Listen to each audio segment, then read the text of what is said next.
Everybody loves a perfect theme song, a melody that stays inside your heart. You might have a nice show and others may think so, but if you want a great connection right from the start, then you gotta have a perfect theme song, so everyone can sing along from home.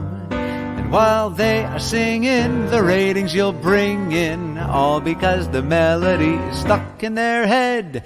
You can make the bridge sound Jewish, that would be fine, long as it's familiar but newish. Everyone's falling in line, all because you got a perfect theme song, accompanying the audience for years.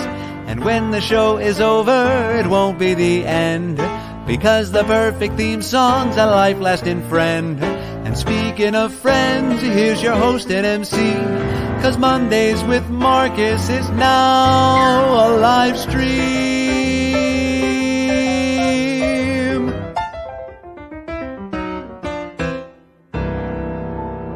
Whoa, whoa, whoa, yeah.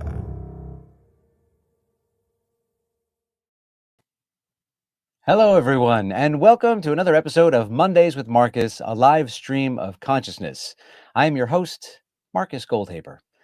It's so nice to see you today, and whenever I say that, I always feel like it's romper room, and I can see you. Fun fact, when I was growing up, my grandfather used to tell my sister and I that he could see us through his magic video phone to make sure that we were smiling, of course. If only he could see what we're doing now. So, ladies and gentlemen, today is a very special day. And like many of you, perhaps, I grew up treating or thinking about Memorial Day as a long holiday weekend or a day off from school. And as I grew up, a day off from work.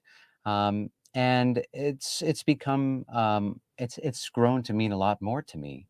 And I'm hopeful that that's been the case for many of you as well. And I don't begrudge anyone for gathering, especially now that it's becoming a little bit safer to do so. And if you're having a gathering of any kind, and I know a lot of military families that gather on Memorial Day, and it's not always 100% somber, and there's cause for that celebration as well, being around family and loved ones. And it's a time to remember those who we have lost, who have sacrificed, and the families who have sacrificed since they've lost their loved ones too. And so today, I'll be sharing some music from the Veterans Project that I put together a little bit later on, and that is also the hat that I'm donning today is also representative of that project. And I will also be supporting an organization today, or giving a little extra attention to an organization I support called Iraq Afghanistan Veterans of America, and the incredible work they do to further strengthen the bond between military families and civilians. There are many more civilians out there than there are veterans and military families, and we still can do a lot more to strengthen that relationship and to create a lot more space for healing. So that's what I'm focusing on a lot today, and I invite you to do the same. I hope that you had a great weekend so far. That where the sun has come up wherever you are, I hope you've been outside to enjoy it.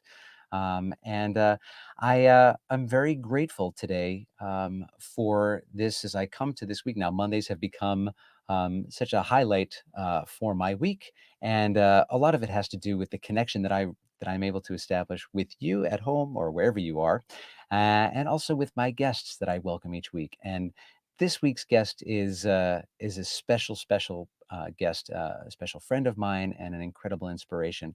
And I'll tell you more about her in just a moment. But first, we have been continuing with a segment each week where I have been letting you all know what I've been learning about what's happening on Mars.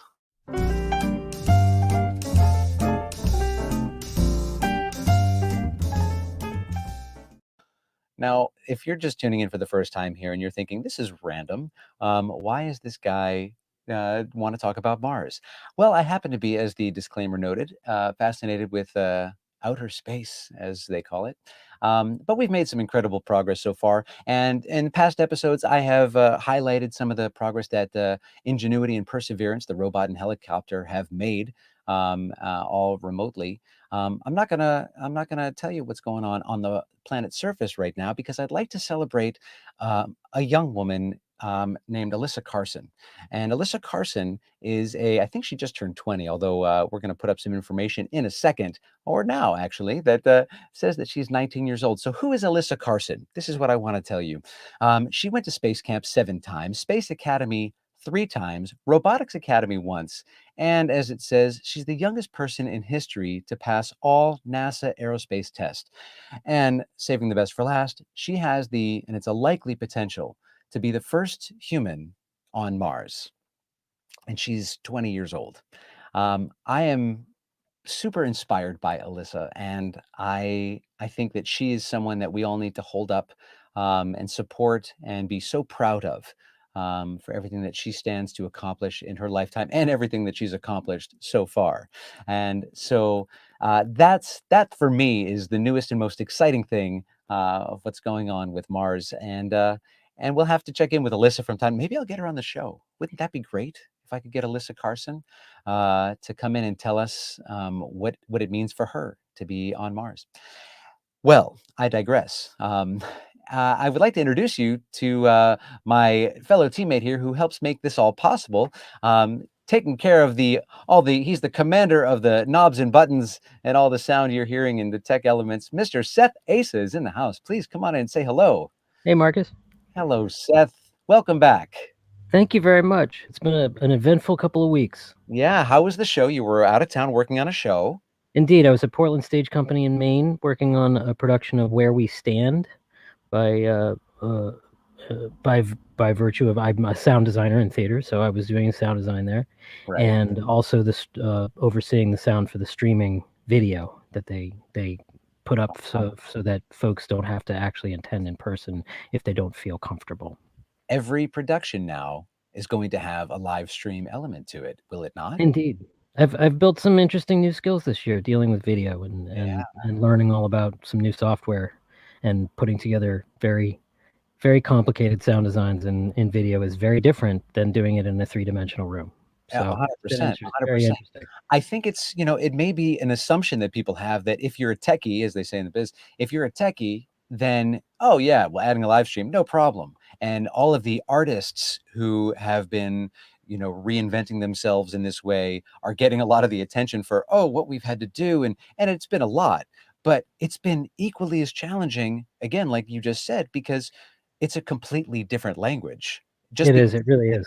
tech umbrella doesn't mean that, you're like, oh, I got that, no problem.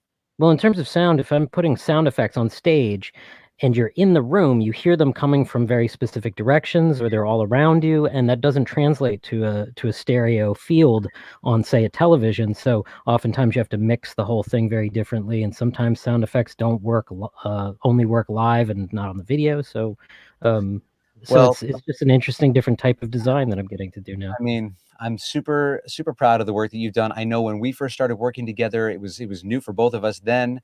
And so I'm super proud of you for how far you've come and how quickly you've adapted to. And I know we talked about this earlier, and I do want to make mention as today is Memorial Day. And I wanted to give you the opportunity, if you wanted to just take a moment, and because you have a lot of family members who served. I And, do. and there's one in Most particular, right? I'm wearing a T-shirt of my grandfather, Joseph Gosselin, who was a bombardier in World War II in daylight bombing raids over Nazi Germany. And on I think their 14th or 16th mission, they were shot down, and he was in a prisoner of war camp for a decent chunk of time, and but made it home safely. And we're I owe my existence to my grandfather, and moreover, he was one of the greatest generation. He built his own house, he wired it, plumbed it, all of that. He was water commissioner in a town in Massachusetts for 30 years. I mean, it's just a wonderful, wonderful gentleman and a handyman. And he was repairing a jukebox, and he used to repair pretty much everything. he was just a wonderful man, and I'm very proud to have him as my grandfather. In addition to that, my cousin Sam was in the Navy. My uncle Mike was in the Marine Corps, and actually, my father-in-law is also a former Marine. That's So, beautiful. Well, please extend my gratitude to your family, and especially to your grandfather for being responsible for you and producing you on this planet, because the world is certainly better because of you. Uh, oh, and to um, all of their comrades in arms and their brothers and sisters who didn't make it back. My thoughts are with them as well. Um, indeed. so, and thank you for sharing. Of course. It's always wonderful to put to have names in our minds and faces and stories. It makes it a lot more personal. So, thank you for that. Indeed, it Um, does.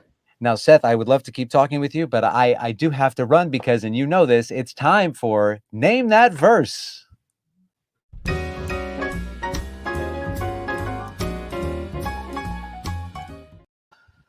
All right, folks. So, oh, you're getting a double view. Look at that. All right. So, here we go. What is Name That Verse? Name That Verse is a bit that we created so that you could have fun with trying to guess what song I'm singing the verse to.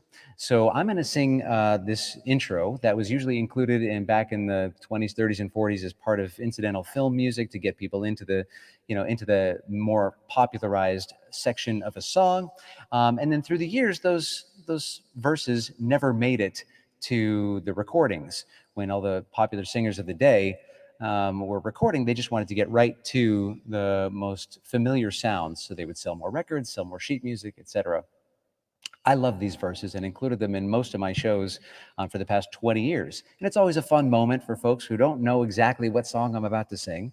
And then when I get to the main part, and they go, oh, it's great. And that's a fun moment. And sometimes they go, I still don't know. And that's even more fun. So, what we're going to do here is each week, the winner, I usually will mail out a complimentary CD of mine. You have 5 to choose from, and you'll see what those are later. And I will mail one out free of charge to the winner, the first person who guesses the name of the song that I'm about to sing the verse to. And you're going to put that in the comment section. So now's a great time to look for that comment section wherever it is on your device. And if you're driving, you are not allowed to play. You can email me later, though, if you want. And I'll put up an email address that you can use to send me that. But you're not allowed to play while you're driving or operating any machinery of any kind. That's my disclaimer. Um, so my dad's the warnings expert, so I have to say all that, and he'll check me on the language later. So I'm going to sing a song. You're going to, if you're the first person to guess it correctly, you're going to get a free CD of mine. And I'm going to make a donation. Usually, I do make one to support Samaritans. Samaritans is a wonderful organization that, of course, their mission is suicide prevention and education and grief support in reducing the stigma and the shame attached to mental illness in this country. Today, in honor of Memorial Day, I'm going to direct my donation to IAVA, Iraq Afghanistan Veterans of America. This is the organization that I mentioned earlier that I support on a regular basis and all the work that they do. So, without further ado, here is the verse. Trousers dragging, slowly dragging through the streets. Yes, I'm walking, but I'm walking without feet. I'm not finding fault at all. You're too big and I'm too small. But Sam, you promised me both ends would meet. All right, folks, name that verse.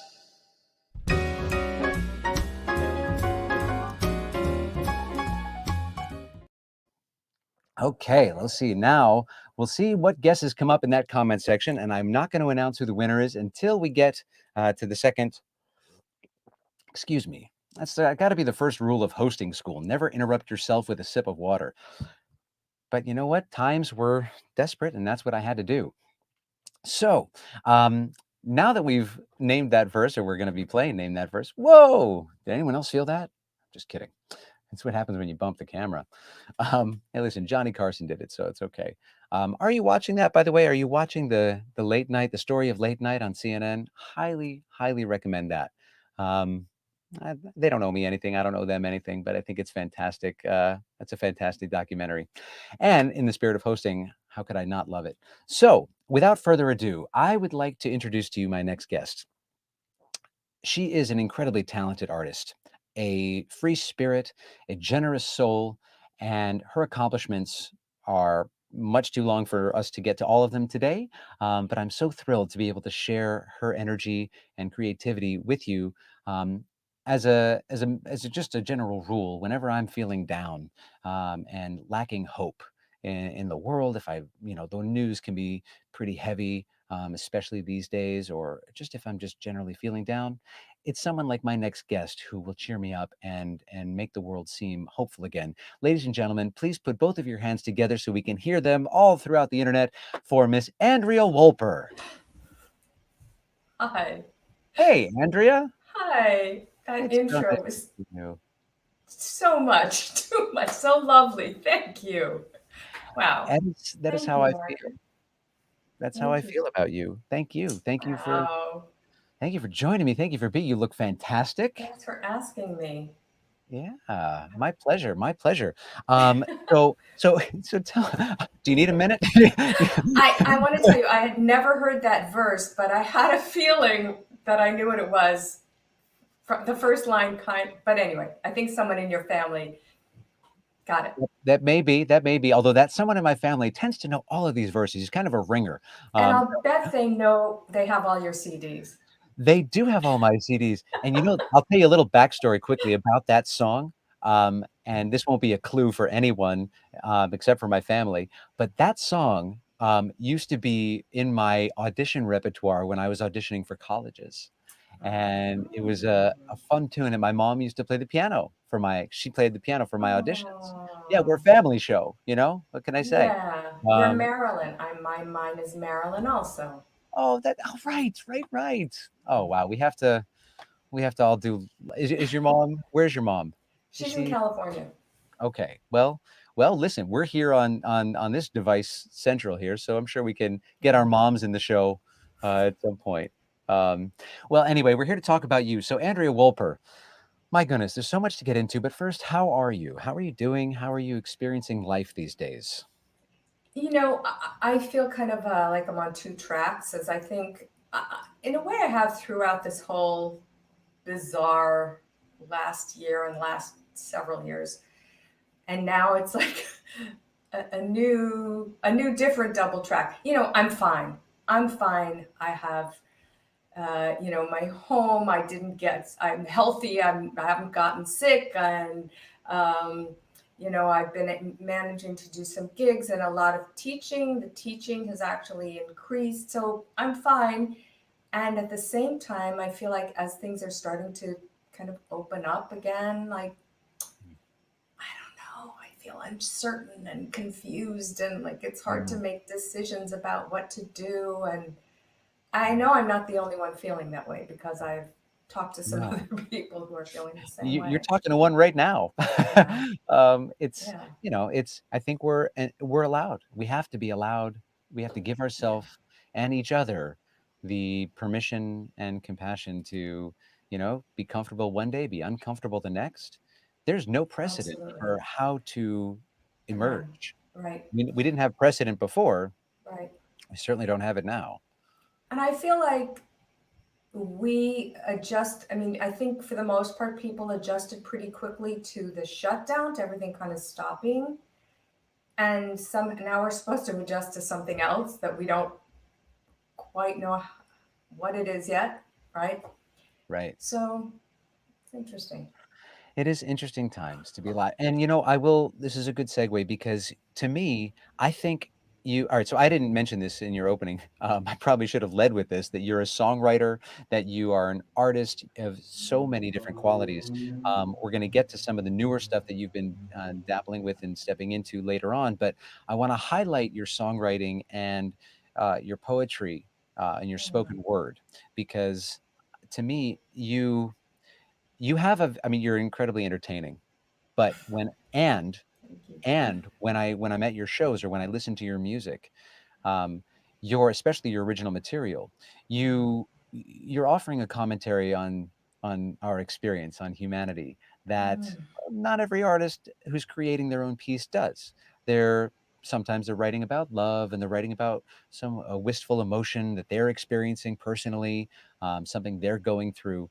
And a lot of your writing, and even the covers that you select, I've noticed, tend to be commentaries on humanity writ large. And I Mm. find that fascinating. And I want to know, when did you decide that that was more of a path that interested you versus the love song that is a great tune and it sounds great and it's swinging and the band kills when they play it and you sound great? And when did that decision take place? Well, first, let me say thank you because I love that feedback. I love hearing that reflection. But I don't know that it's ever a conscious decision that I made. I think it's just, um, I mean, I love singing, I love singing standards. I love singing those love songs and all that stuff. They're just so delicious. I really do love them. But it's not the only thing there is to sing about, right? Right. And I I guess in terms of things that I write, although I'm not the most prolific songwriter, but um, I think in the things that I've written, there's really been a range of subject matter and style. And yeah, some of the songs that I find to sing, even if they're from the songbook, from musical theater or whatever, I like to often find a way to approach them a little differently than than than the way that we usually hear them. And but I don't think that's been a decision in the sense of saying, well, I want to look for this kind of subject matter, or I want to write about this or that. It's just seems to be where my path leads me. Hmm. So then let me drill in a little bit more deeply there and ask you, how specifically do you select your repertoire and to perform and record? I know it can be different. Pretty, pretty pretty specifically. I'm always kind of in awe of people who have a whole new batch of repertoire every year that, they do a bunch of material and then the next time I see them or I hear from them, they're doing a whole new batch of stuff. Mm. And I tend not, I notice, and there are a few other singers who I think are more like me who I think maybe don't always have a lot of new material, but have um, a sort of different book that's of music. And so, yeah, I mean, I sometimes, am I answering your question? You are giving me the best answer that you want to give me right now, and no. I think what you're doing, what you're saying, what I'm hearing anyway, is that you, and this again, it speaks to exactly what I know of you as being a woman of such integrity and intentionality. Um, Mm. Again, when I'm sitting at your shows, you have a very intellectual set list, and I know that while I can everything swings, right? You're such a swinging musician and your feel is great. And whatever lyric you're singing, I know there's a message. I know I can tell that. I'm glad you said that because it sort of validates my experience. Mm. It's like I can tell that you've chosen that song specifically. I don't care if you sung it 5,000 times. When I'm hearing it, even if I've heard it 50 times, let's say, I know you're bringing something new to it each time you sing it, Mm. and not just because that's the work of the artist. I know you're genuinely finding a new moment, which leads me to my next question, actually, because I want to know, when I first met you, heck, even when I first heard about you, I could sense first and foremost what a free and open spirit you are. And it's something I admire so much and have tried to remain, ever since I came here green and new, 21 years ago. This, crunchy granola suburban kid from Buffalo. And here I came into New York City, and people are like, ah, either they were like, it's so exciting or it's going to eat you alive. And some people were like, preserve the whatever. But so when I saw you, I'm like, well, wait a minute, she's got such freedom and fluidity and such a relaxed nature. So what's my question? No question. I'm just going to praise you the whole interview. But I could. My question is, have you always been this way? Or again, was there a moment? Did you have to transition? Did you grow into this? What is your experience of that? Yeah, it's actually an interesting question for me because, well, a couple of things. Just rolling back a sec to what we were talking about before, and I think why um, you hopefully you're not just being kind and you're saying you really get a I'm different not kind. reality each I'm not time kind. because I'm very emotionally invested in the songs that I sing. So even if there's a sort of intellectual process of choosing, I'm very emotionally invested when I sing them. And it's really lovely to get this feedback. None of us knows how anybody else sees us, right? So I will give you the Cliff Notes version of my life in music and say that I came to New York to go to acting school. I was in theater. And I went to the neighborhood playhouse, one of those fine old institutions, and I had a miserable time there. And I was doing what actors do on auditioning and not getting a lot of work, a little bit of work. And somewhere in there, I got married and I got divorced, and I was going through a hard time with the whole, just my life felt like everything was like the rug had been pulled out from under me. And I decided to step back from acting and all of that because I was having a really difficult time with it. And after a little while, I decided I wanted to take singing lessons again just for my own enjoyment, just because I missed that. No intention of singing professionally. In fact, I'd started freelance writing. I started sort of a writing career. Another easy thing to get going. Sure. No Anyway, self-doubt in that. Yeah. it's like I had started it when I was still auditioning, like freelance writing to support my acting, like crazy. Anyway, so I went back to singing just for my own pleasure. And after a while, I started going out to open mics and things like that. And I was extremely, extremely terrified. Terrified. And I'm not being self-deprecating when I say that if you heard me then, you would not ever think that this person would sing professionally or end up being a free and relaxed singer. I was so Wow. terrified. What were you My scared voice of? was cracking. What was the most like, what was the doomsday scenario for you that was going to happen? Like the roof was going to cave in, you were going to show up with a Well, giant. I mean, that's the question when someone is nervous in performance. Like, what is it that's so scary, right? Hmm. That's almost it. I think it's such a physical thing. It's hard to really parse, what is it we're scared of? Judgment, rejection, just sounding bad. Well, what's underneath it? I don't know. But what happened with me was I just kept doing it. I just kept doing it and I kept doing it and I kept doing it. And over time, I started to get more comfortable.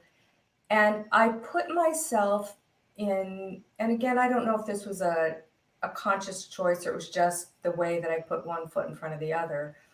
I put myself in situations that were challenging and that had me going out on a limb. And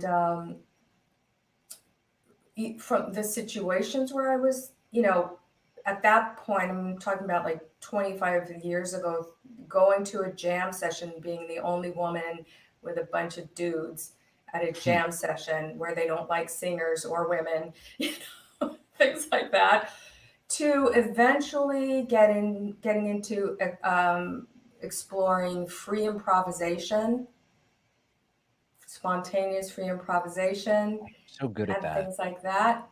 And just the more I let myself go out on a limb, gave myself the gift, really. It's a gift. Gave myself the gift of going out on a limb and taking chances and reminding myself that if the limb breaks, I won't die. The world will keep spinning. And I still sometimes have to remind myself of that, you Yes. know. the more enjoyment I was getting out of it all. The more I let myself take risks, the more fulfilled I felt.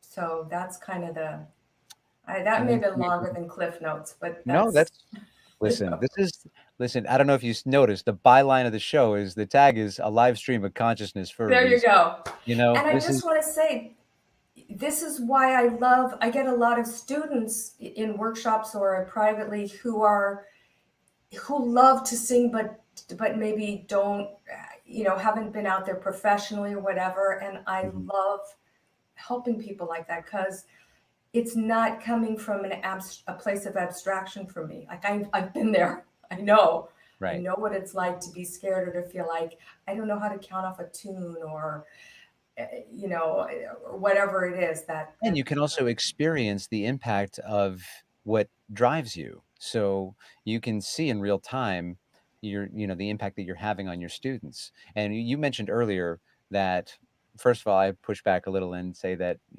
the your writing I think is quite prolific. And I think that maybe that's just a matter of how each person defines it. Obviously we're tougher on ourselves, but I've received your music in quite a prolific way, especially the lyrics. And but you mentioned earlier, like we put our stuff out there, we have no idea where it's received, how it's received, and the occasional review, the fan after a show, maybe our fellow artists will give us some feedback. um, but the one thing that I've loved about, and I experienced the exact same thing. I wanted to say that, like that's I think every day there's a moment where I'm like, what am I doing? No one's listening. Nobody likes me. There's nothing out there that, and then every now and then something comes in to remind you. It's like the universe is definitely sending a little, carrier pigeon. But one thing yeah. I love about this show is that I'm diving in deeper to the artists that I have on to, force myself because I want to get more familiar with and talk more about your process and your experience. I do that on a regular basis just as a part of learning, and learning what other people are exploring and how they're arranging songs and repertoire selection and whatnot. And uh, but it's so fascinating to me and enriching to dive into the earlier works and then track the trajectory and just sort of and learn about. And it's very refreshing to focus on someone else, and uh, and especially when that someone else is you. Of So I course. your songwriting. So I want to jump back to your songwriting. So you got the girls in their dresses. So this song, this light swinging song, paints this hopeful picture of anticipation and curiosity. You got another one, "Waiting for Winter," which like has this like romantic, pensive quality, and you lay it down on top of this like really casual, like relaxed blues. And the lyrics, I mean, again, I think you hone in on something that to me is a prolific part of our human experience. And the detail, it's a moment that's very relatable. Hmm. That's what I find most attractive, in your songwriting, is that it's relatable, even when it's more abstract. And I think that if there's something like that's harder for someone to grasp, not sleeping in your arms, right? That song, that's got that juxtaposition of "I get along without you very well" kind of thing going on, Yes. which, I think that that tension is delicious. And Yeah. I think that and it's I think it belongs in the catalog, in the songbook, alongside a Mm. lot of these, "Love Is Here to Stay" or whatever the standards are. Um, I think I appreciate that. I think it pushes me, to that bigger picture place and think more about what I'm doing and what is life like. So I wanted to highlight that, and I want to actually give you the floor to share a song with us, and then we can chat a little bit more afterwards. How's that sound? That sounds great. Thanks. So I'll just give a little introduction to this song, which I chose today for a few reasons. One of which is that we are on the precipice of it being June, and this song is called June Rose, and it's a song that I wrote several years ago for an event at the Brooklyn Botanic Garden, which is, I live in Brooklyn, and the Brooklyn Botanic Garden is just the place that when the city gets to me, it just feels like it just fills me up and makes me feel like I'm in paradise. And they have this gorgeous rose garden, and they every year have some kind of festival to celebrate the blooming of the roses.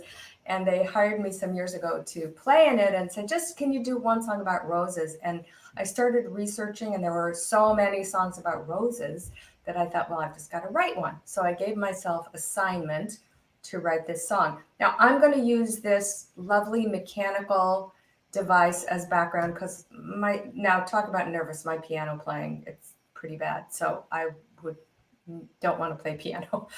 So I'm going to use this ridiculous mechanical background track, which I put my song into. So I'm hoping that you're going to hear it. We did do a test run, and just give me a moment.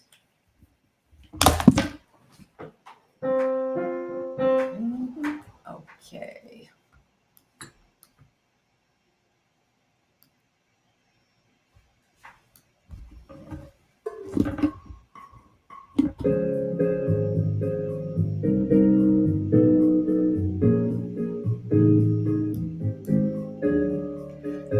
June rose rambling like those hazy days into fragrant summer nights. I recall a certain garden of delights. Oh, who knows why I'll spend a lazy day just watching roses climb, well, the perfume sends me reeling back in time. And I am there again, neath those pale June skies, watching the grass grow. I know it's cliche, but the scent of roses hypnotizes. I'm with you once more on that one perfect day. Time goes by so fast, nothing lasts but memories, I suppose. But with memories so real, I can feel you here. June rose, I'm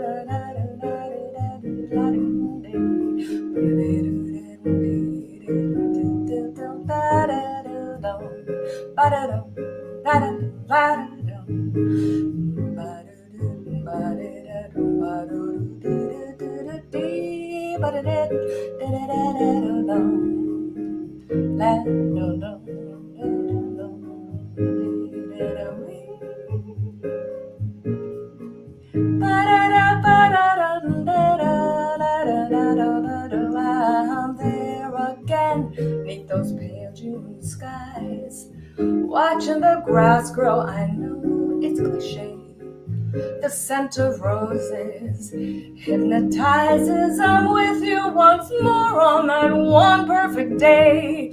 Time goes by so fast, nothing lasts but memories, I suppose.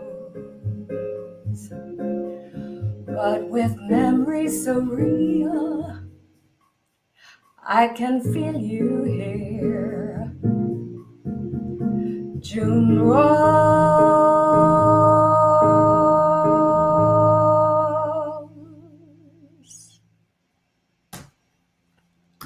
Ladies and gentlemen, Andrea Wolper. Andrea, that was beautiful. I'm so glad you sang that Thank song. you. Could you Very hear the background? You could hear the everything, track? everything Okay. perfect. So weird. Okay. Absolutely perfect. Your mechanical band, your mechanical quartet is It's a little beautiful. weird to sing with a mechanical band, but Listen, yes, this is where But this I is will where say we are. I've been practicing piano so much since the shutdown that I'm actually starting to see that it might happen that I'll feel like I can actually play a song or two That's in the fantastic. in the Well, foreseeable future. I've only yeah, been working on it for like I don't know how many decades. I'm with you there. It was definitely one of the most nervous parts for me as well, and kind of felt like I was being pushed into it and but I wanted to, right? It was like I don't want to, I want to, I don't, it's like, but Yeah. I get more nervous about playing the piano live than I think anything I've ever Yeah, done on I stage know. before. I know. What a beautiful song. Now, Thank you. Andrea, you had asked, normally this is a point in the show when I would toss up information about you for donations and whatnot, and you have asked that we direct the audience's attention to a nonprofit that you support. It's called Airline Ambassadors International. Would you like to tell us a little bit about that organization? Sure. This organization was started by a flight attendant. And the way I found out about it is I used to have a little tiny fluffy white poodle that at her biggest weighed maybe 5 pounds. And I used to fly back and forth to California to see my family and take Lily, my little poodle, with me. Mm, And I was flying, and I got off the plane, and at that point you could actually let your dog out. mm, Once you got there, you could take her out. And this flight attendant was getting off the plane at the same time. She saw my dog, and we started chatting. And her name was Nancy Rivard. Excuse me. And she told me that she had started this. She was a senior flight attendant, and she told me that she had started this organization called Airline Ambassadors. And they do things. They do humanitarian missions. So, for example, when a child needs a medical escort, maybe a child has to fly from some country to the United States or another country for some kind of operation that they can't get where they are. I think it started with flight attendants who could use their privileges to go and escort the child, but it really grew. So they would go on missions to, I don't know, help build houses in Central American countries, and or after Haiti, after the hurricane that, I forget what year it was, the more than one terrible hurricane in Haiti, they would go there. People would go there and help rebuild. Just all these wonderful humanitarian missions, and they have some kind of I'm not sure the term, to spot at the United Nations. And in the last many years, they've done an enormous amount of work on educating people about human trafficking, because, of course, airplanes are sometimes used in human trafficking. So they have created an educational platform for training airline industry personnel. And of course, anybody can go on their website and see what they do and become involved by either donating or sometimes joining them on you can join them on a mission, and helping people to learn to recognize the signs of human just like trafficking. that. Seth has put up the Thank information you, for Seth. everyone. So Yeah, they can go to that website right there, airlineamb.org, yeah, and yeah. learn more about the backstory. Thank you, Andrea, for bringing that to our attention. I was not aware of that organization. Yeah, well, I thank really you for appreciate that. giving me the opportunity. And for the folks at home, Andrea would like you to support Airline Ambassadors International, and I would still like you to support Andrea Wolper. So throw up this information here. This is in lieu of Look at that. donations, you can of course still send them to the nonprofit she was talking about, but check out her website. She's got a bunch of beautiful music that she's recorded, those 4 albums right there. Plus there are like a handful others that she's recently recorded, including one that's like part of, I think Andrew will have to tell me and correct me how many albums are in this transcend the William Parker project. That's like, I don't know, it's 10 10 CDs. 10 CDs in one project. It's incredible. Yes. It's a very wide range of music. It's very eclectic, and anyway, check it out. But Andrea has contributed so much music to this world, and I do want to make sure that you all go and visit her musical world. And if you're sitting at home going, "Ah, I'd love to support this series. This is so much fun. Look at this conversation, and we get live music and all this great stuff." We have some running costs, and we certainly appreciate any support that we can get from you. Of course, I've got Seth on board here, and we've got all kinds of other little expenses that do add up. And so if you'd like to give us a little hand here, you can do it through PayPal or Venmo. And if you do it through PayPal, just of course remember that I hope you consider us friends at this point. Wink, wink. And then of course you want to head over to my YouTube channel and subscribe there so you can get all kinds of notifications of when I go live here for the show, and also post all kinds of new fun videos, including some YouTube shorts. Now, folks, you're sitting at home, you're like, okay, I've got Andrea's nonprofit. Well, not her own, but she's told us about Airline International. We've got the Mondays with Marcus show, but you're sitting there and you're like, you know what? I would like to do more. Well, you have the opportunity to take home some of my music if you'd like. And so here we have a couple of albums here, and Seth will toss up that information for you so you can see. It's all available at my website, including the hat that I'm wearing and the shirt to match. And those two pieces of apparel go with the Carry You On album in the upper corner of your screen there. And that is, of course, an album that I recorded to bridge the disconnect between civilians and military families through interviews and conversations that I had in the military with military families and whatnot. And so that is, if you head over to marcusgoldhaber.com, you'll find all the information that you need there. So now, folks, the moment you've all been waiting for. We started Name That Verse. Now it's time to finish Name That Verse.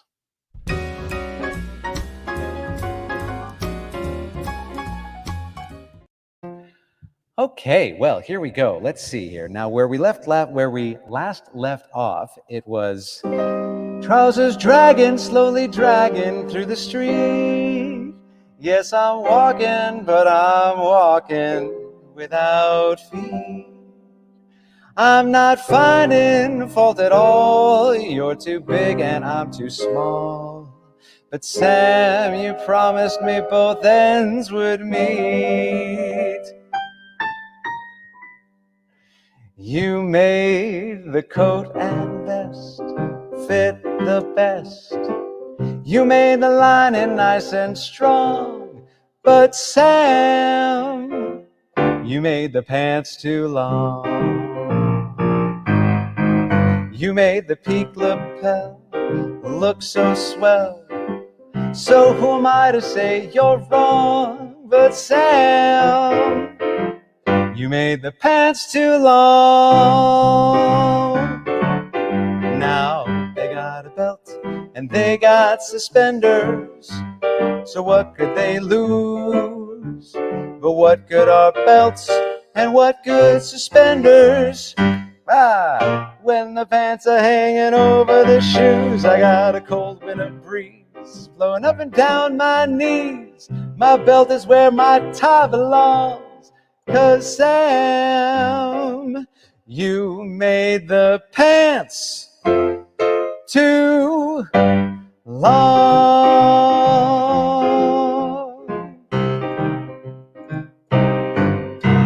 All right, folks, that is Sam, You Made the Pants Too Long. Victor Young, song from 1932. He actually wrote it. It was called Lord, You Made the Night Too Long, but I don't think anyone's going to get that reference.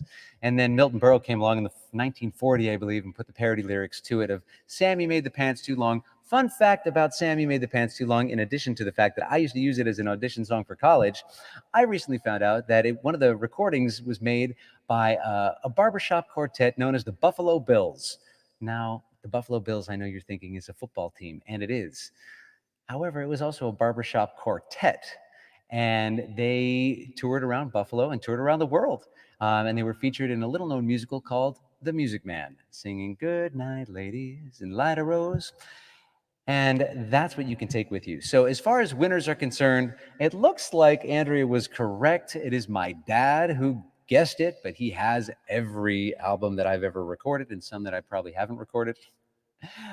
So what I'm going to do is I'm going to make a donation to Iraq, Afghanistan Veterans of America in his name, and I'm not going to send him a copy of my albums. But if anyone, I'll say this, if anyone, oh no, I've already given you, I was going to say if anyone emails me, I'll check and see if anyone, I'll check the timestamp. If anyone has emailed me in the past and the name of the song, then I'll send them a record themselves. Folks, I hope you have enjoyed getting to know Andrea Wolper as much as I've enjoyed sharing the space with her. Next week, we're going to bring in an incredible bass player named Michael O'Brien. He'll be joining us. He's played with a million people, including this up-and-coming singer you may have heard of named Harry Connick Jr. I think he's got some talent. We're going to have an after party coming up. I hope you stick around for that. Andrea's going to share more of her artistry. And we're also going to hear her tell us a secret she's never told anyone on camera. That's going to be fun. We'll see what she comes up with for that. But first, I want to say, we've come together for a moment today. Young ones and some who would rather not say. Finding connection isn't easy, I know. And that's why I created this show.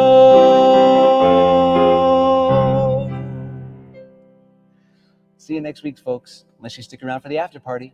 Bye-bye.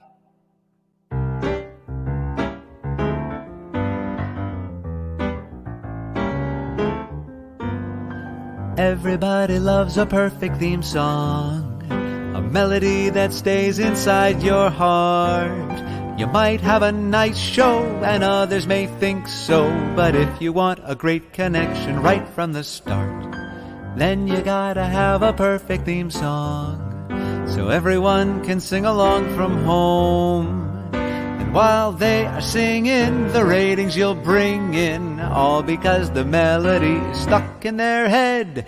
You can make the bridge sound Jewish, that would be fine, long as it's familiar but newish. Everyone's falling in line, all because you got a perfect theme song, accompanying the audience for years.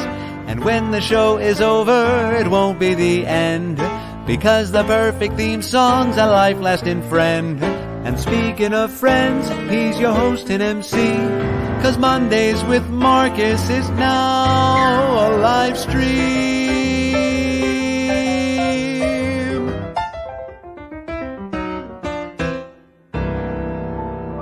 Whoa, whoa, whoa, yeah.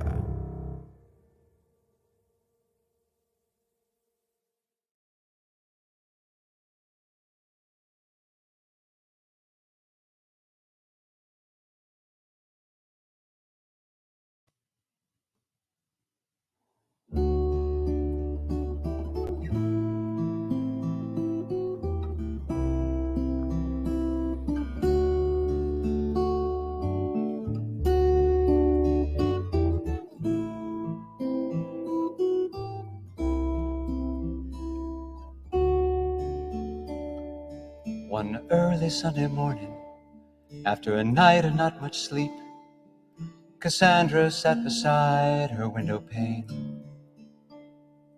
She was looking out for answers, just to calm her beating heart, but nothing seemed to penetrate the rain. She looked over at her husband, lying quietly at peace, so in love with him and how he changed her life. And she wondered if he's ready for the choice she had to make. How does a husband live without his wife?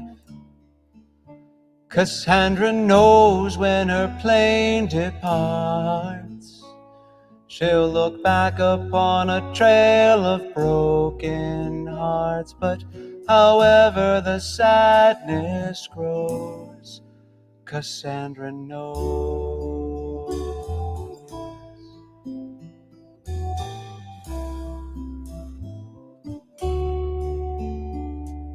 She doesn't want to leave her family, she doesn't want to say goodbye, but she made her mind up many months ago.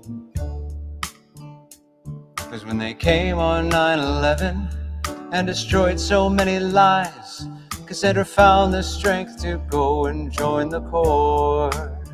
And when her sister lost her children, and then her brother lost his wife, Cassandra's heart made sounds she'd never heard before. And although she felt defeated, and though she struggled from day to night, Cassandra found that strength to go and join the Corps. Cassandra knows deep inside her soul that she might be the one for whom the bell will toll. But however the wind must blow, Cassandra knows.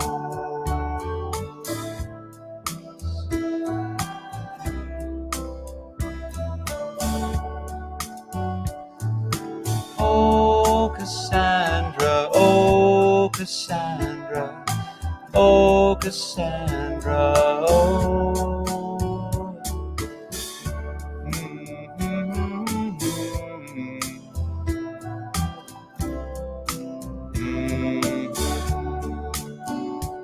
She lays a kiss upon her children. She swears she'll be home soon, but the kids don't know why she's gotta go and what for. They're gonna have to stick together. They're gonna have to fight each day. This is the greatest battle fought within the war. Now she's off to serve her country, to protect the red and the white and the blue. There is nothing more for Cassandra to explain. You know this country loves Cassandra. We are so grateful for her strength. But how much can we ask her to sustain?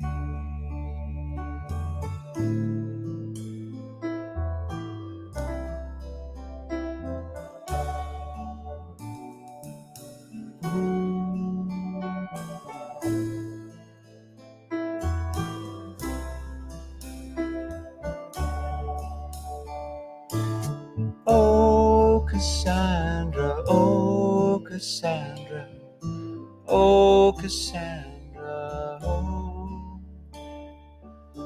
Oh, Cassandra, oh, Cassandra, oh, Cassandra, oh.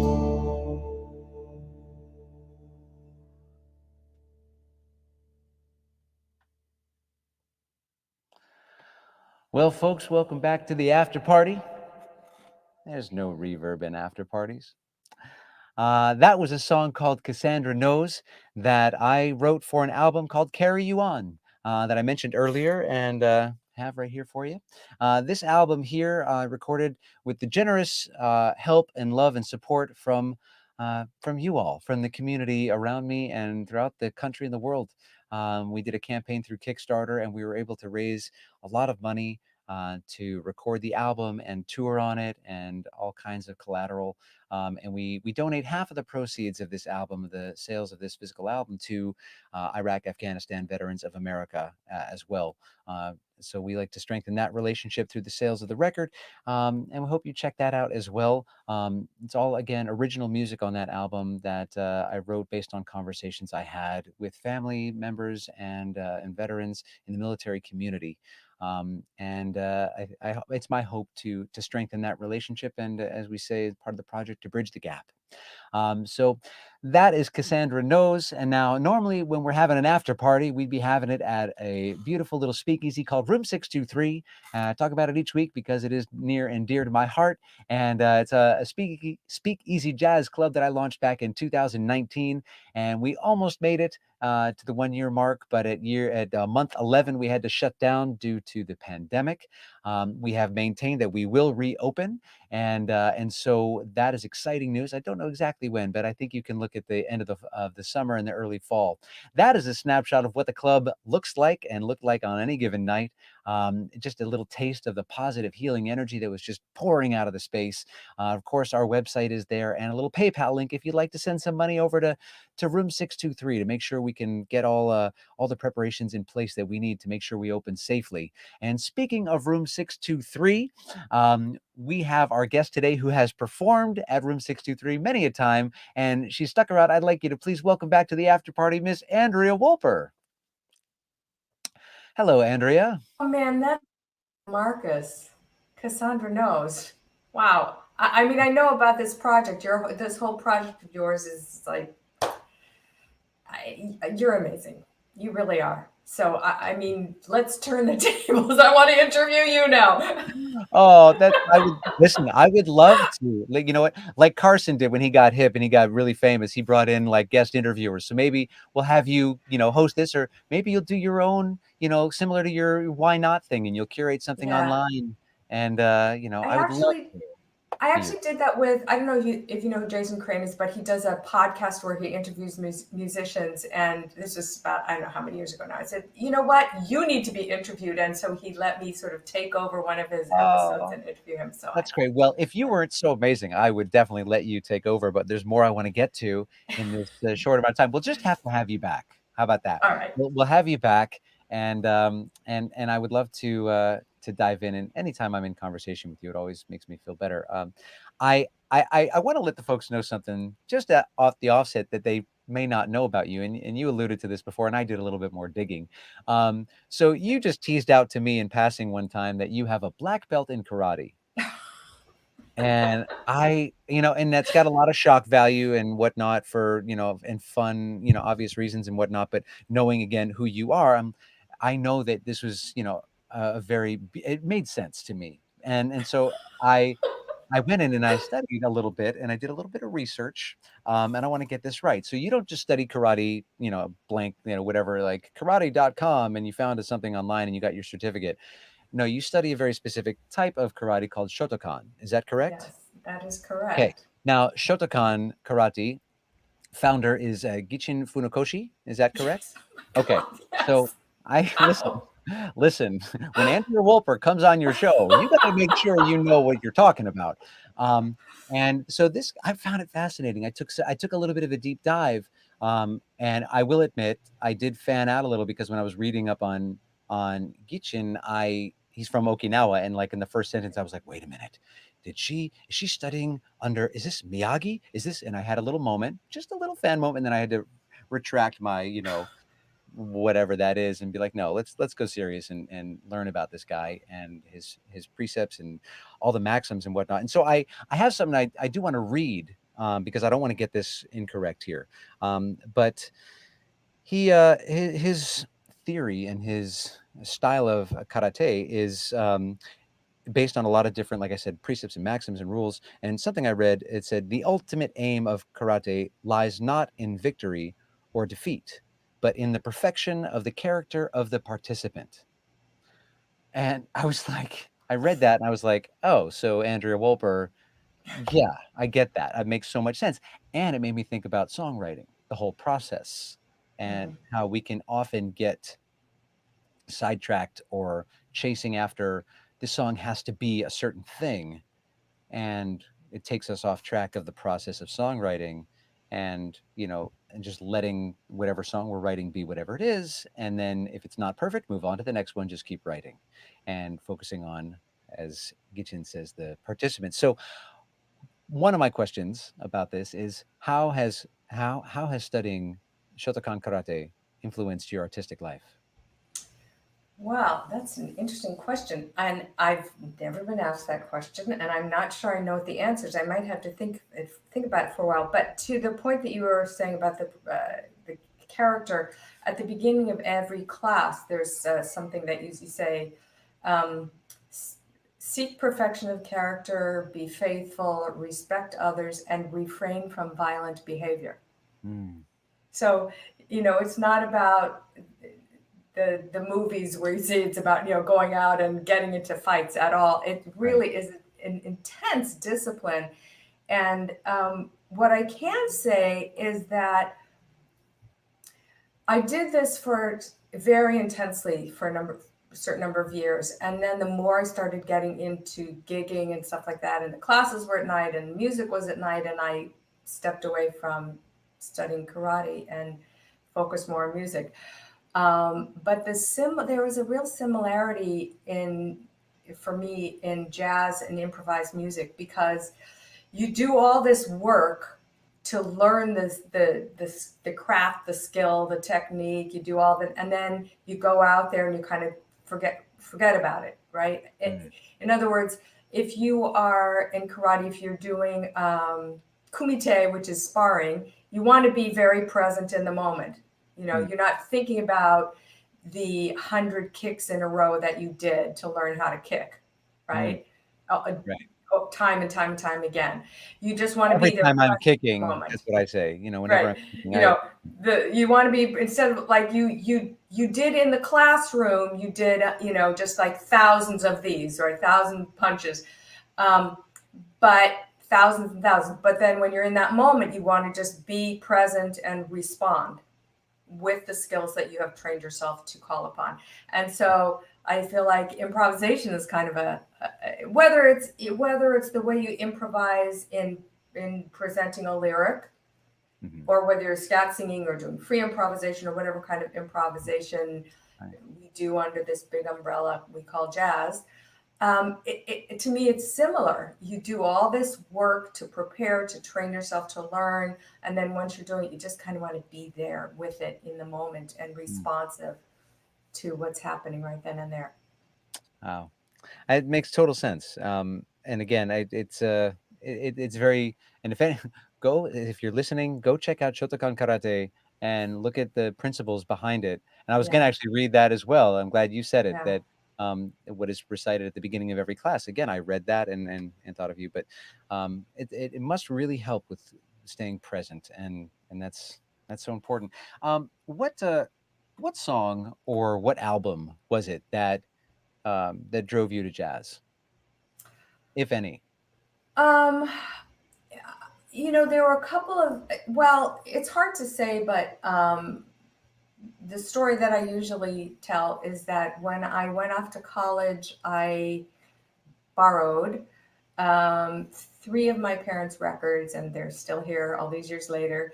One was Ella in Berlin, one was the Ella Fitzgerald Cole Porter songbook, and the other was the Stan Getz, João Gilberto, Jobim stuff. And I listened to those 3 an awful lot. But at the same time, I had this sort of Billie Holiday fantasy of singing in clubs and all that. But I really did not pursue it at all at that point. I was into theater, so it was something that I really enjoyed listening to, but I wasn't doing it myself at that point. But I think those are probably the ones that really caught my ears and my heart first. Was there I mean, in addition to Billy, I'm glad you mentioned Billy, because there's such a deep, soulful quality to your records, to your music, and I was wondering if there was like a blues singer in there, if there was like a just that porch swing blues kind of vibe. Yeah, I 3 think a.m. I think part of that, it comes from also kind of listening to rock and roll and listening to What's rock and roll? Yeah, I've heard it. I've never heard it. I know. I'm kidding. I'm kidding.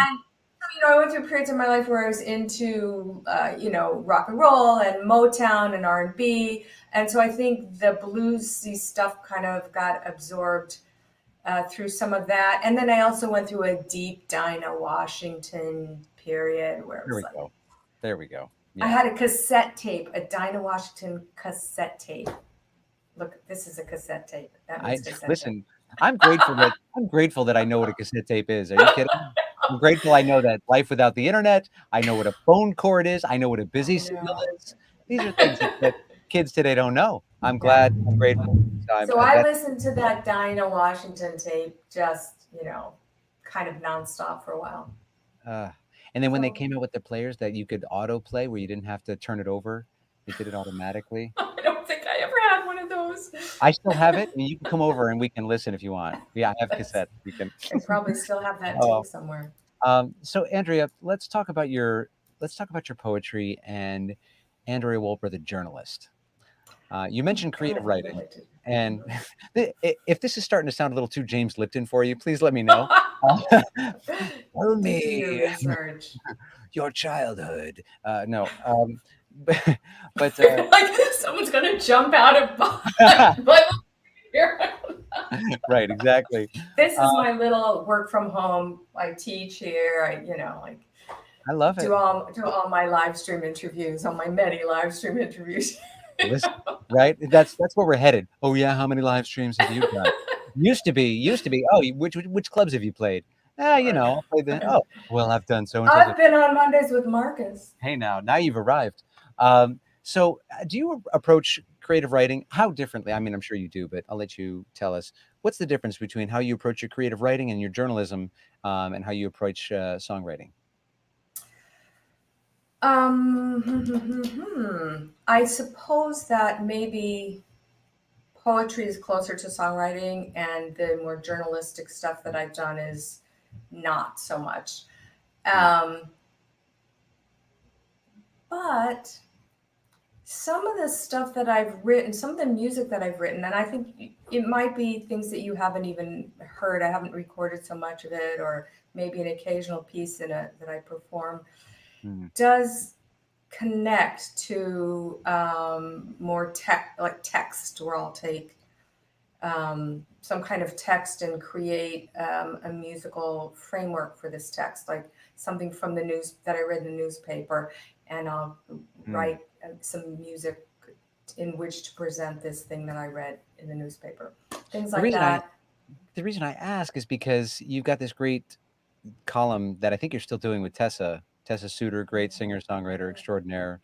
She'll be on the show at some point, and I hope. And but it's out and about, the super fan, and I really enjoy the couple that I've read over the past year or so. And but I noticed that you approach your interviews, a lot of your questions. I don't know if you noticed this, but for me, it was almost. I mean, you you tap into these individuals that you're celebrating and highlighting, and the story that you're telling, the questions seem to prompt almost like a song. And so that's why Interesting. I was wondering if there was something that you, and I didn't want to, I didn't want to feed you the end. I just didn't know if there was something that you're like, well, there's something about songwriting that I apply to. And if not, I mean, it makes total sense that it wouldn't, because they're two different mediums. But I Yeah, I do. don't know. I mean, I think that I'm fairly if my husband is around the corner, he'll start laughing. I'm fairly meticulous about language and writing, and so if I'm writing an article or something, I'm very meticulous about editing and I compulsively rewrite and all of that, um, and I try to be that way with songwriting too, especially because, and I'm not an old fogey, and I don't only like old styles of songwriting, but I think I prefer rhymes that are really rhymes, and I don't too often let myself get away with a rhyme that isn't really a rhyme, or that Mm. uh, a lyric that puts the emphasis on the wrong syllable. I aspire. You're the only other person I've ever heard say that. I say that, and Yeah, I only say it because my high school music teacher was kind of like a dad joke, kinda quirky guy, and he was amazing. He was my Mr. Holland, but he said that, and my whole life I've been saying that, and I've never heard. yeah, Well, another yeah. moment to connect So with you. I mean, that to me is, I taught this songwriting class last summer, and the people in the class had all different styles of writing, which was great. A lot of younger people who were really very contemporary. Um, and I think a lot of the rules have been taken away, which is great. But I still think that we can learn from those great songwriters of the American Songbook, because man, they understood form and how form communicates. And we really looked at that stuff in this class, like how does the melody doing what it's doing right here communicate what the lyrics are saying. Mm, And and it wasn't just older stuff too. We took, analyzed Billie Jean, and what is happening in these sections with Billie Jean. What is it doing? What are the lyrics doing? What is the melody doing? What's the harmony doing here? It was pretty cool. the So song Billie Jean, not the tennis player, just so everyone the, at home is not the confused. song, I yeah, just wanna the make sure. song, right. So I wanna get into, 'cause this is gonna segue into what we're gonna showcase in a second of you. You, in addition to everything we've talked about you, we haven't mentioned this new project of yours. You're sitting around, you're writing amazing songs, you were performing out, you're doing a million live streams, anyone who's anyone's, and then your creative writing and poetry and spoken word, and then you're like, "I think I need to do something else," and so you start producing videos. And I watched the ones that you have online, and they're incredible, and I love them. And we're gonna see one today, but before Thank we you. do, tell me what got you into that, and how did you feel that was a necessary component, an outlet for you that you needed? So the one that you're going to show, for the past since 2015, I've done some artist residencies where you apply, and if you're lucky enough to get selected, you go somewhere and they give you a space just to do your work, and it's heaven. And that was actually my first artist residency was 10 weeks in Taos, New Mexico, in a casita with a piano, and it was just amazing. And I'd had this idea for this piece shortly before I left. And while I was there, I made this piece. And I say made because it's all recorded on laptop. It's just all my voice on laptop. And I did it, and then I didn't do anything with it. And it was sitting there in my computer. And after a while, I thought, it's a cool piece, but it's so kind of weird and quirky. And maybe a video would be interesting to go with it. And then time went by again, and then the pandemic happened, and I had some tours and gigs that were canceled, and I thought, okay, this is the time to do this. And I had a friend who's also a vocal student of mine, and she also does videography, so we decided to work together to make this video. But actually, and so the ones that you saw, I should say one other thing is that I had also been asked to be in this concert series in this 2020-2021 season of this concert series, and that had to go online because of the pandemic. So it was just that everything came together. I had to produce some kind of video for this concert series. Everything else stopped, and it just seemed like, okay, this is the time to do this. But necessity is the mother of invention. Yeah, and the thing is that I do want next to start getting into doing the videos myself, even though the people that I collaborated with for the videography part I love what they did. They're gifted musicians, videographers, friends. They're fabulous people. And Sujata Subramanian is the one that worked with me on this one. And the person who worked on the other one is Kenneth Jimenez. And they're both musicians too. They're just all talking about polymath. So I think you'd have to be it makes a lot of sense. Yeah. The synchronicity and the way everything, the production value.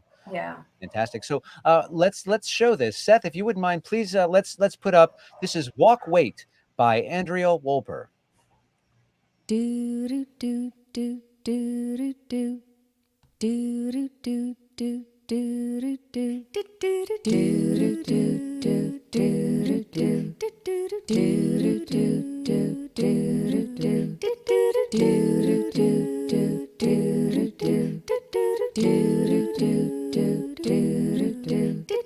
walk walk walk wait walk wait walk wait please scan your savings card walk wait enter your 5-digit PIN number now walk wait the bagging area para español oprime el wait in 60 yards prepare to scan your savings card please remove items from the bagging area enter your 5-digit PIN number now para español oprime el walk wait turn left please scan your savings card. In 10 yards, prepare to turn left. Please remove items from the bag. Enter your 5-digit PIN number now. Walk. Wait. Para hand your card to the scan your savings card. Walk. Wait. Turn hand your card to the enter your 5-digit PIN number now. Walk. Wait. Turn hand your card to the right and scan your savings card.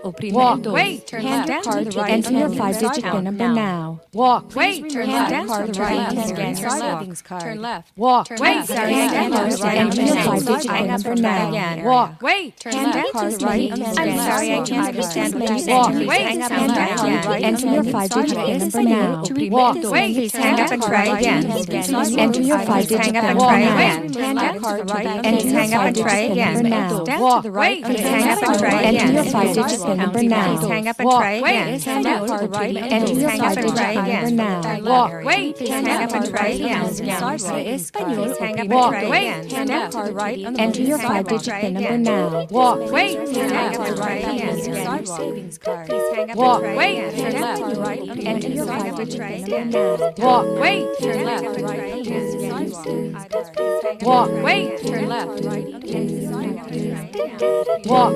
Turn left.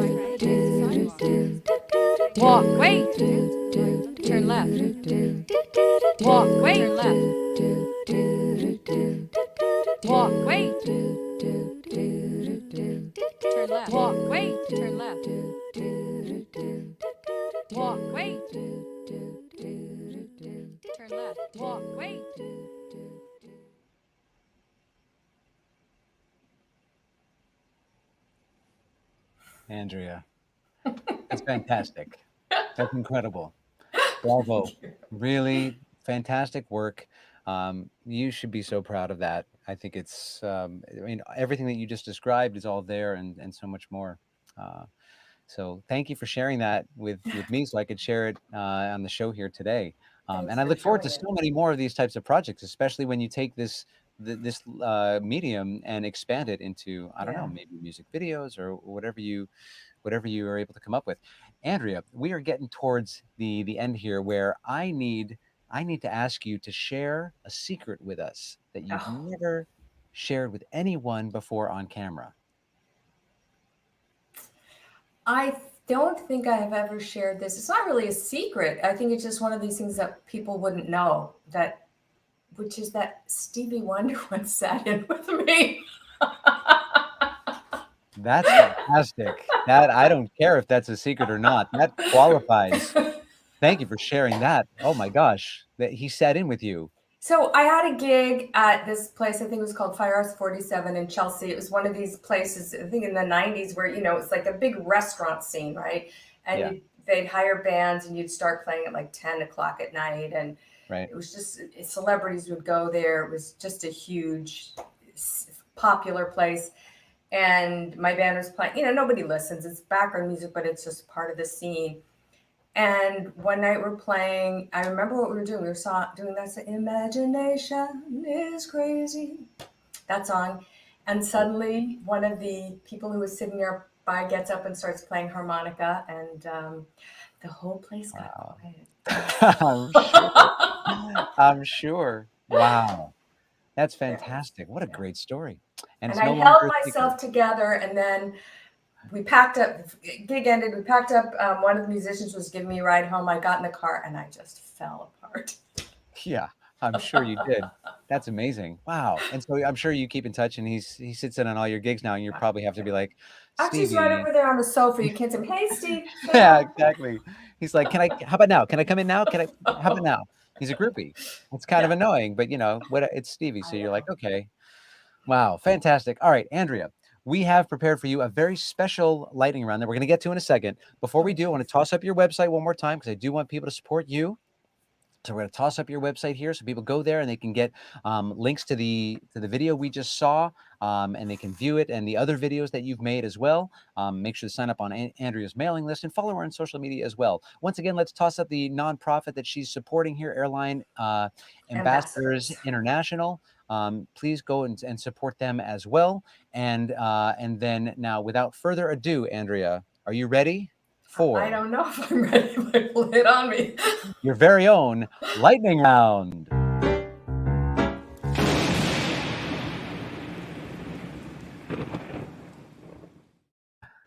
All right, my dear, here we go. So what you want to do, don't be nervous.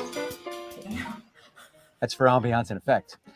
Keep your answers as quickly as possible. Don't overthink them. And away we go. Are you ready? Mm-hmm. No wrong answers here. What is your favorite time of day? Now. What is your favorite vegetable? Avocados and artichokes, 2 of them. Favorite color to wear? Black.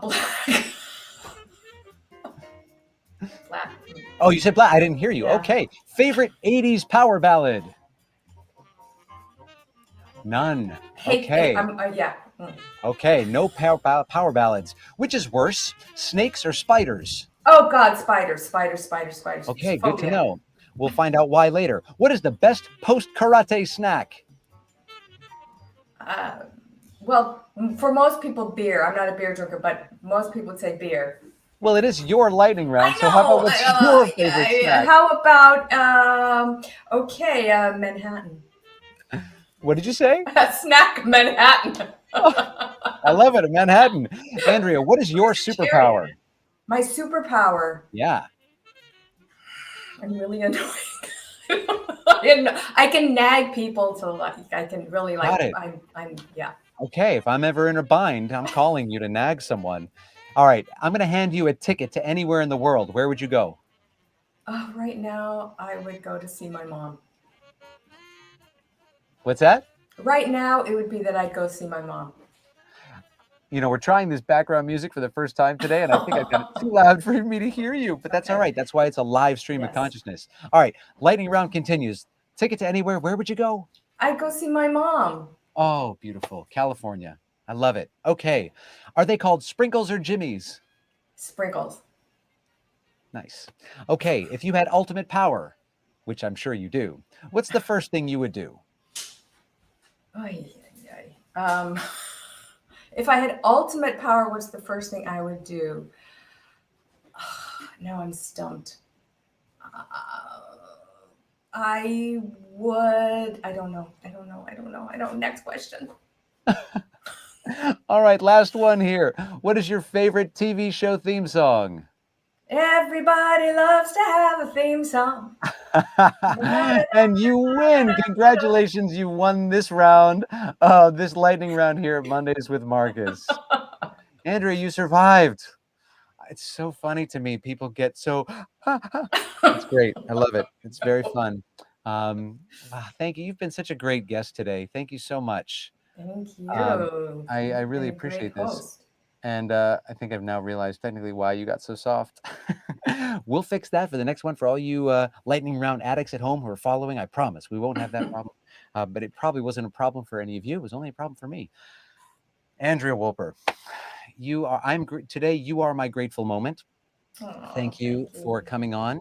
And if you're wondering at home what he's talking about, grateful moments is something that I'd like to invite you all to share with me. So if you have a grateful moment, I'd like to know what it is. And you can do that by emailing me at ilovemondayswithmarcus.com or ilovemondayswithmarcus@gmail.com. And I think, Seth, we have that email address, maybe. If not, and I think there's a grateful moments little tag on there that we can toss up for everyone. Maybe, maybe not. And if he gets it, we'll get it. Otherwise, there it is. ilovemondayswithmarcus@gmail.com. I'd love to know what you're grateful for. Please share that with me. You can also send me a message on social media and just hashtag grateful moments, and we'll get a nice little vibe going. And I think that'd be fun for everyone. In times like these, we need as much hope as we possibly can have. So next week, we're going to welcome Mr. Michael O'Brien into the live stream, and that's going to be June 7th. That's going to be wild to hear how his life has been going and what he's doing. He's an incredible musician and wonderful human. And folks, Andrea Wolper, thank you again so much for everything you've done. Before we go, you had a gig you wanted to plug that I didn't know about, so please do that now. Real quickly, on June 22nd, I'm going to be teaching a class about choosing repertoire at jazzvoice.com at 5 p.m. Eastern Time. But June 27th, I'm doing our mutual friend Jocelyn's Sunday vocal jam. I'm doing the opening set, 6 o'clock p.m. Eastern Time, live streaming. And of course, Marcus knows all about this because that was happening at room 623. Yes, it was. So I'm going to be doing that with our friend Ron Afif and Ken Filiano. And Ken Filiano? How do you know Ken Filiano? I don't know. You know, the thing is, you find a good bass player, you got to marry them. You got to marry him. Yeah. If I did that. Oi! Andrea. Oi. Well, thank you again so much for joining me Thank today, you. folks. Thank you all for tuning in today.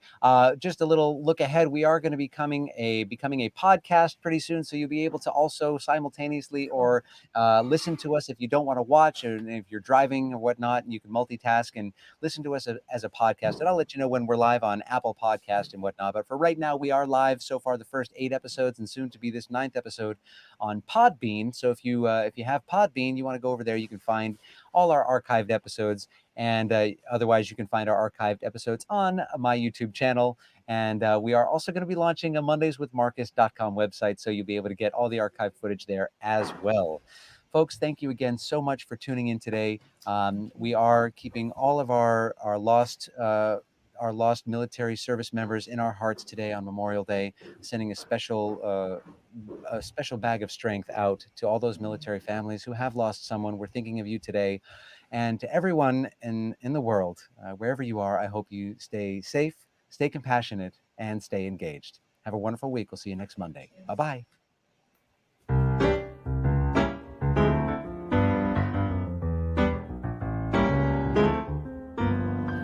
Everybody loves a perfect theme song, a melody that stays inside your heart. You might have a nice show and others may think so, but if you want a great connection right from the start, then you gotta have a perfect theme song, so everyone can sing along from home. And while they are singing, the ratings you'll bring in, all because the melody is stuck in their head.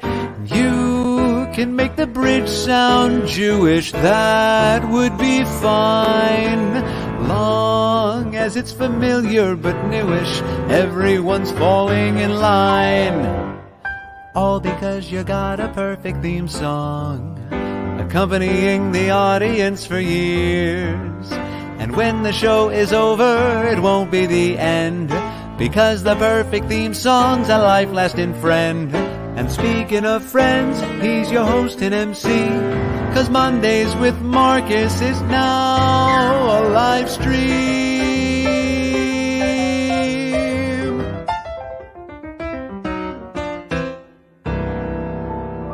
Whoa, whoa.